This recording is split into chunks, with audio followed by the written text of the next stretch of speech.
What's up, everybody, and welcome back to another episode of this F1 2010 Let's Play Career Mode on Expert Season. We're nearing the end of the season here, final stages, it's money time. What's up, Françoise?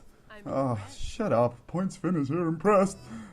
So we're 16 points ahead of Mark Webber. He clawed a little bit back in Suzuka, finished first, and I was third, if I remember correctly. It's been a couple days ago I did that race because Yeongam, I probably totally slaughtered that pronunciation, but Korea, let's just call it Korea, South Korea, not going to Kim Jong-il, which I probably slaughtered the pronunciation as well. Hey, you know, can't blame me, I'm not Korean.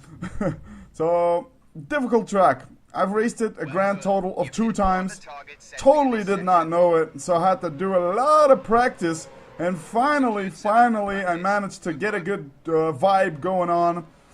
This one's done on the options. I'm not lying. I wanted to get a feel for the options as well. I did at least 15, 20 laps on primes, then a bunch more on the options. Really hard track to get to grips, and pretty much the only one left on the calendar I really did not know. So yeah, it's good training for me as well, just getting to know the tracks and stuff.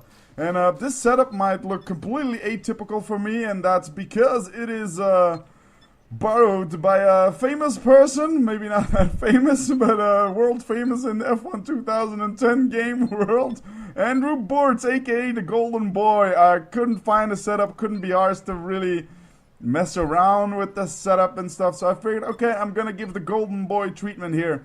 And he's got a pretty funky setup. This is more like a time trial thing, but I was the fastest with it. So there we go, Golden Boy setup. Andrew Bortz, all great setups are posted on racedepartment.com. So if you're looking for a setup and can't find your liking, go there. Here we go for a hot lap on Korea on the main straight. Brake about the 120 meter mark. Take it in second. Clip that curb, but not too much. Ease your way out to the outside. Easy on the throttle. And again, a very long straight. There's 3 very long straights, so that's where the 1-1 wind settings really help out. Very long straight. And you brake, I don't know where, but just when the crest, you know, when you're going downhill, hit that apex, don't touch the curbs, either on the inside or the outside. Easy on the throttle again on your exit. Flat out again, fully flat out. I put the wing up here, and I'll tell you guys why later. Get down to second after you brake at the 100 meter mark, feather your throttle throughout, maybe short shift to third here. Again, hit those apexes through this chicane complex. It's really important to hit your apexes.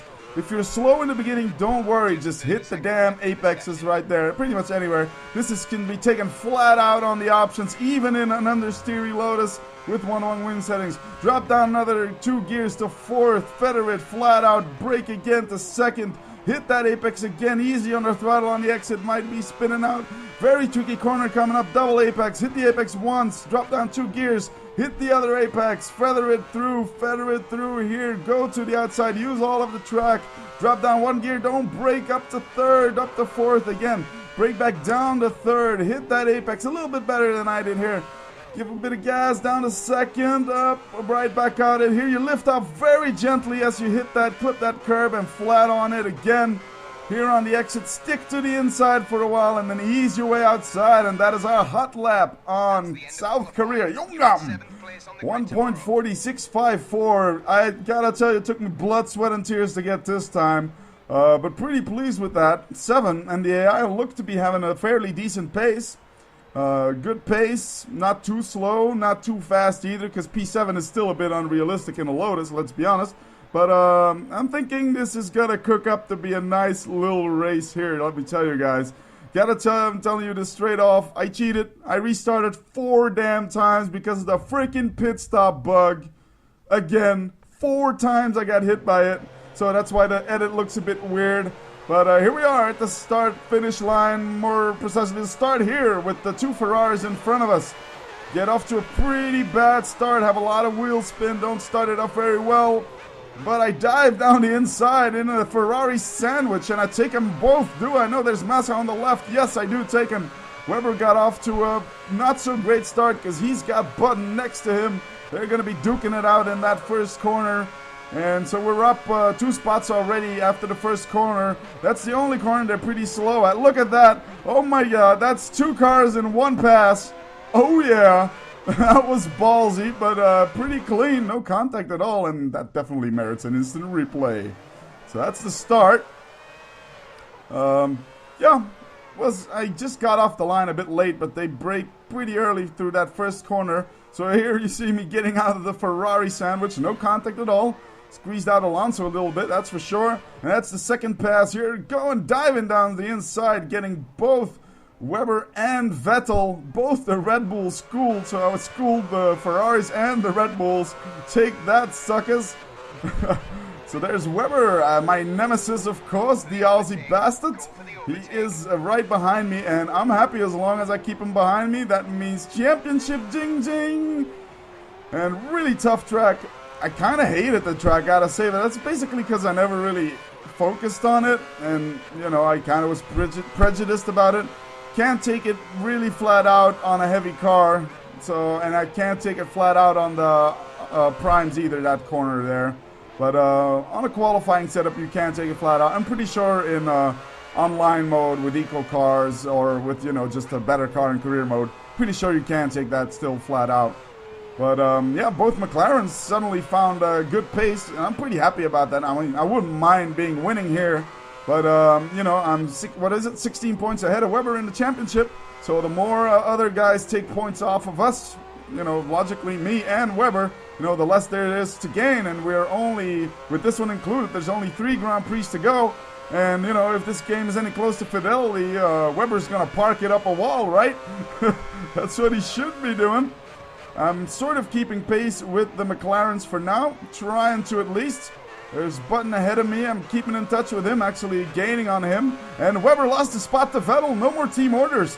They must have been slapped by a FIA fine, like Ferrari did and didn't give a shit. But there you see the blue dot on the minimap. And yeah, right on the gearbox. A Button here now though, lining it up, not for a pass here, but for a pass on the next corner, right on the gearbox. I know they're braking a bit slower than I can through that corner, so am I gonna dive down the inside here? Yes, I do. Brake very late, but still make the corner and the apex. And I squeeze Button out, and that's us in P2 for show. Hamilton is gunning it though. Hamilton is already at least like 3-4 seconds ahead. So let's look at that nice move again. Here's the lineup.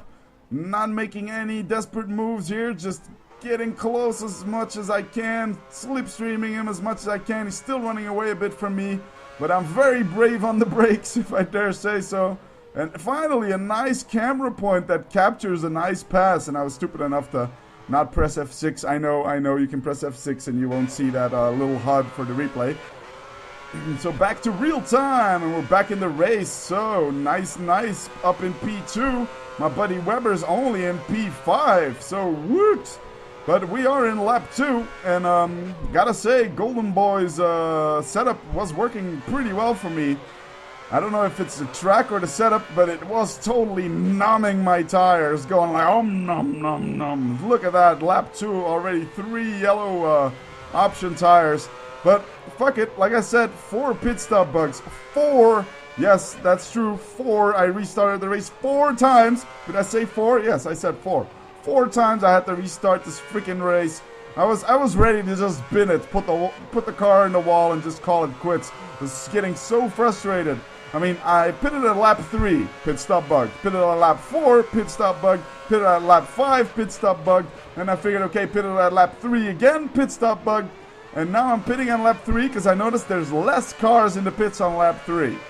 So, you know, and the races were going pretty similar. I was in the top 3 in all my starts, but basically I've done an extra 20% race, really. I did at least 12 laps, you know.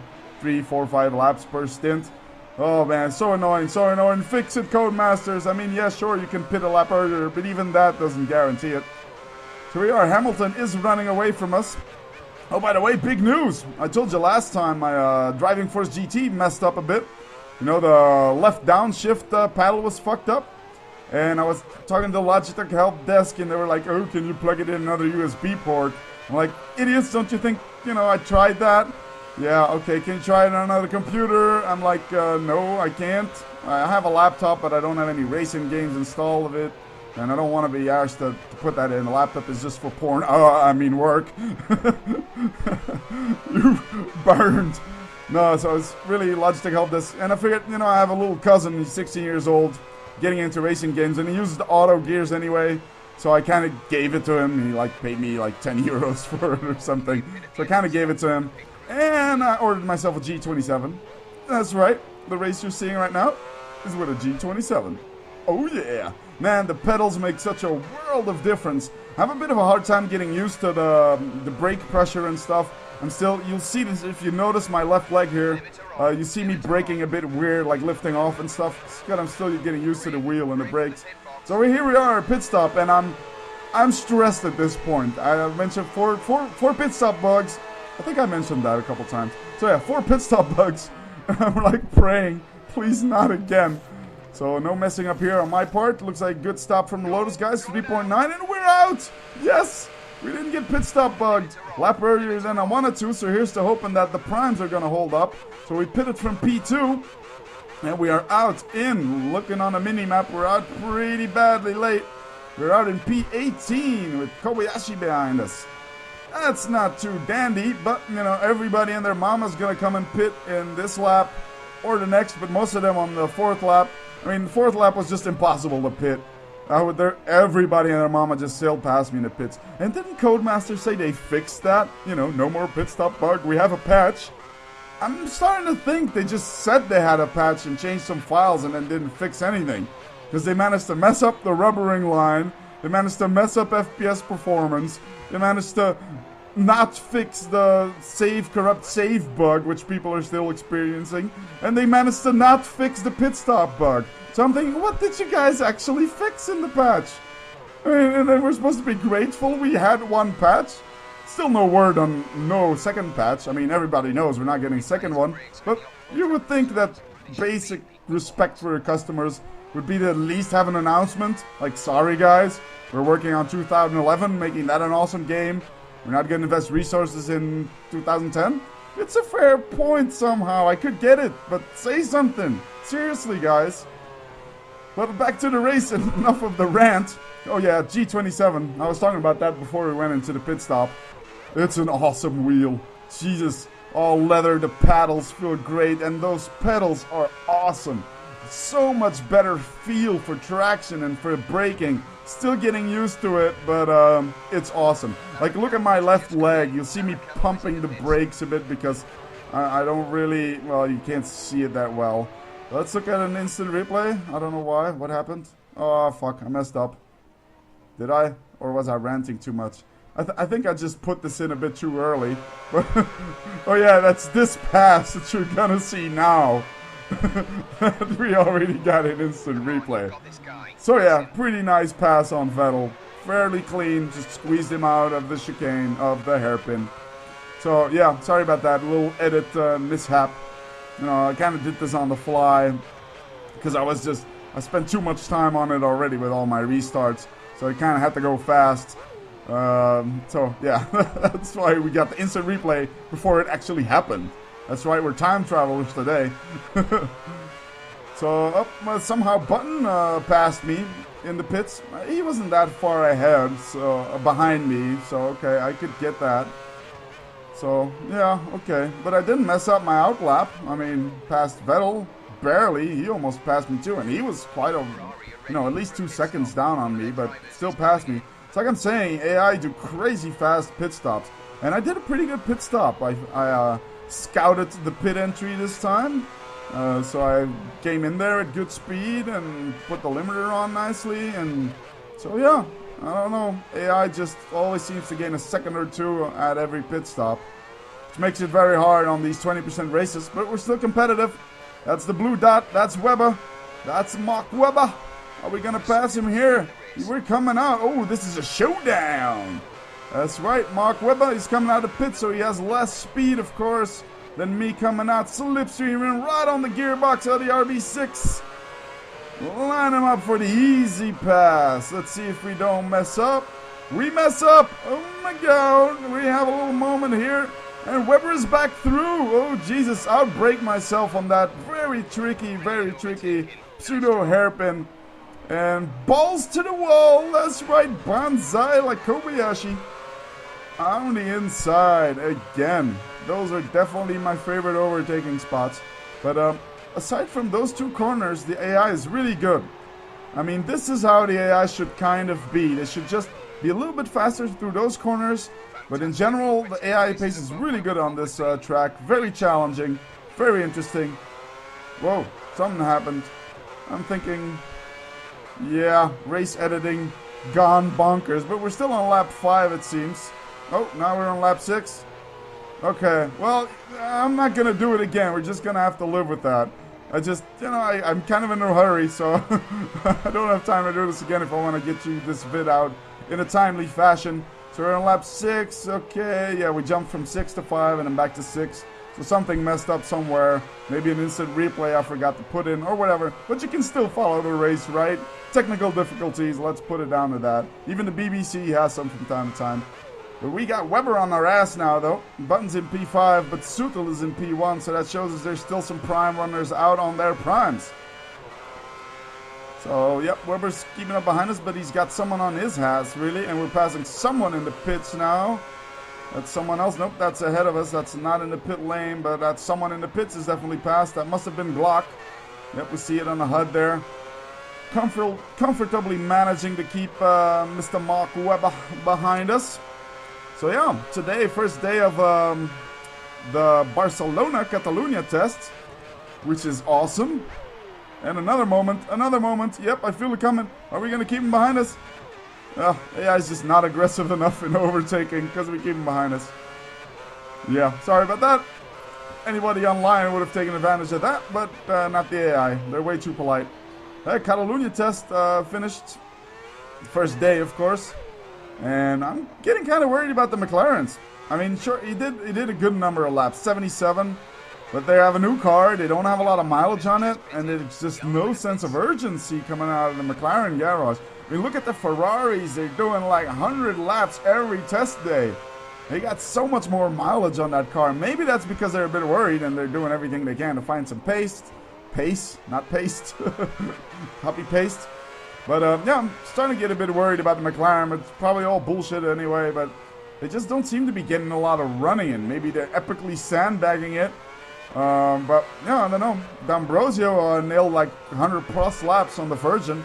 So that's good to see that the Virgin seems to have much better reliability. It was quite some way off the pace, but yeah, as the cliche goes, testing times do not matter. I mean, just everybody says that, but somehow not everybody seems to believe it.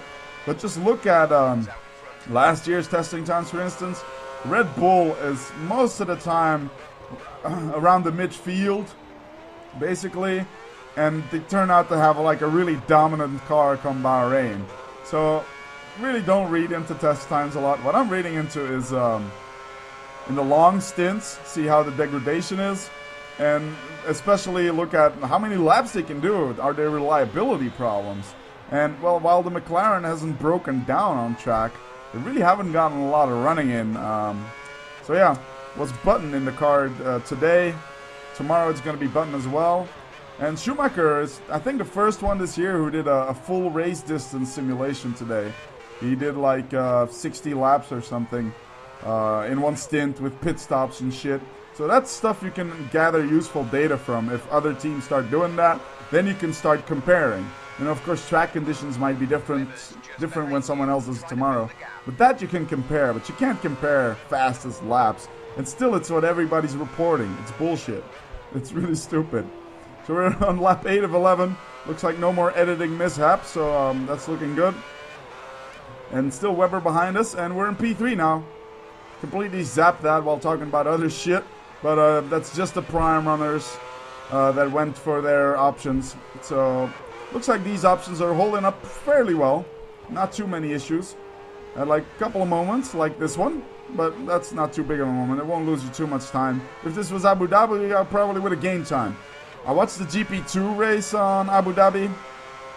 And it's just insane how a track can be designed that you actually gain an advantage from going offline. You know, not even offline, off track.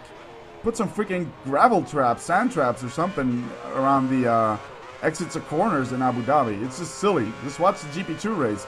There's guys gaining advantages. Or there's a V8 supercar race as well. You gain an advantage by going wide. That's not how it's supposed to be. Let's talk politics. Man, so many stuff to discuss. I'm gonna have to do another vid. The Bahrain vid. What am I talking about? Bahrain vid. Looks like I was right in my prediction, maybe. Not making a vid for Bahrain, because starting to look increasingly possible that Bahrain Grand Prix is going to be cancelled. Of course, revolution kind of started. In any case, big protests in the city, in Pearl Square, I think it was called, Manama, that's the capital. And police really violently put it down. Tear gas, a couple of dead people. I mean, and they were peaceful. It was like in midnight, and most of them were like sleeping in tents and shit. The police like came out in full force and beat them down and just dispersed the protesters. Man, I would, you know, I as much as anyone, probably more than anyone, I'm dying to get this F1 season started. But man, fuck you, Bernie. Going for the money with those petro dictatorship states, and seriously, man, I kind of hope for the Bahraini people that this Grand Prix doesn't get held. At least that would give a signal. You know, it's the only thing that puts them on the map, really. Bahrain, well, of course, there's the US 7th Fleet or 5th Fleet that's stationed there, and that would make it kind of important. I think without Formula 1, we wouldn't have heard about the protests in Bahrain. Not as much as we heard about Egypt and Tunisia recently. Because, you know, Bahrain, it's like another category. In a way, you know, it's like a peaceful little petro state in our mind. So, yeah, I really hope this, if the Grand Prix goes through, it's not because the popular uprisal has been crushed, but that really, you know, there's been guarantees for increased freedom and stuff. But yeah, enough about politics. Let's check out these last 2 laps of this Korean Grand Prix. At least we're not in North Korea, right? I think even for Bernie, that would be one step too far. Even for Bernie Ecclestone, that going to North Korea that would just cross the line a little bit. I mean, wouldn't have qualms with other countries, obviously, but yeah, North Korea would be a bit much. So, last 2 laps, trying to keep Webber behind us. We've been doing that fairly comfortably for the last couple of laps. But he's getting closer, he's getting closer. One mistake and it's all gone. Championship is wide open, of course. This won't net me the championship. I would have needed well, I wouldn't have been able to net it. But if the situation stays like this, I'm 16 points ahead now. If it stays like this, I'm gonna be 19 points ahead. So then if I get a win in Interlagos, the next race, and even if Webber's second, he can't catch me again in Abu Dhabi. So if I can keep him behind me and I win Interlagos, I'm world champion, baby. So this is just a matter of keeping it together. I need good pace because he's right on my ass, so I can't just take it easy. So I need to attack this lap. And yeah, that's why, you know, you see me changing the wing all the time. That's thanks to the G27, man. I remapped my buttons, spent like half a day trying to remap the buttons. So now at the clicker couple buttons, I have, you know, the wing settings, the engine settings. And now I'm really using it a lot. Otherwise you have to fiddle with the D-pad on the Driving Force GT. Now I use the wing. I remapped it so I don't use the little shifter thing you get with it, which I find quite retarded. I mean, sure, it's useful for rally games and stuff, I'm sure. But, yeah, just remapped it so the 3 buttons on the right are wing up, wing down, engine up, engine down, and tire selection. So I kind of remapped that to be my D-pad. And on the right, the 3 buttons, the top one is the rear view. The middle one is the pit request, pit in request, and then the bottom one is the pit limiter. It's all I need. It's perfect. So I don't even hook up the shifter thingy, majingy. Looks great though, the wheel. So no fuck-ups yet in this lap. Let's see if we can keep behind him. Button's way gone, so we're not going to be catching him. So it's really a matter of looking behind. This is such a tricky corner. But once you nail it, it's very fun. Very fun. Double apex. Very nice corner, I must say. So, okay, one more tricky one. That's this one. I had a bit of issues with that during my practice. Went off 5 million times. But now that I'm here, and I had a huge spin here. Clipped that curb a bit too much in practice as well. Lewis Hamilton for the win. Jensen Button P2. And me in P3. Let's see a little fist pump. That's right. Why is it always the same animation? No, that's not the same, actually. Yeah, no, that was a different one, I think. He fist pumped with his right hand. Third place. Congratulations. 15 points. 15 points. That's right, motherfucker. Hamilton to win, but Webber in 4th, Vettel in 5th. So that takes us indeed 19 points ahead of Webber. So with 10 points between 1st and 2nd, if I win the next race, I'm champion. So yeah, interesting. 3rd place doesn't net me much rep points. Glad I stayed with Lotus because I was never getting the Williams contract. I could get a Red Bull seat, you know, if I beat Webber. Well, not anymore because I signed already. But if I would have held out, I could have gotten a Red Bull seat. But that's just too easy, you know. Let's build Lotus back into a great team. Yeah. Totally pointless. Seriously. The interviews, I mean, the idea behind it is great, but they're kind of tedious and not really on the ball. So, especially when you already have a contract. It's completely... I want to be spraying champagne, or like a mini game that you can spray champagne in someone's eye or pour it on his cap. And you get like your behavior on the podium gives you like public appreciation. That would be freaking awesome, actually. So yeah, are we gonna decide a championship in Sao Paulo Interlagos Grand Prix? Hope you guys enjoyed this race. I thought this was a really fun one to do, except for the pit stop bugs. So hope you enjoyed this. Make sure to keep watching, liking, commenting, and subscribing, and following me on Twitter. And peace out.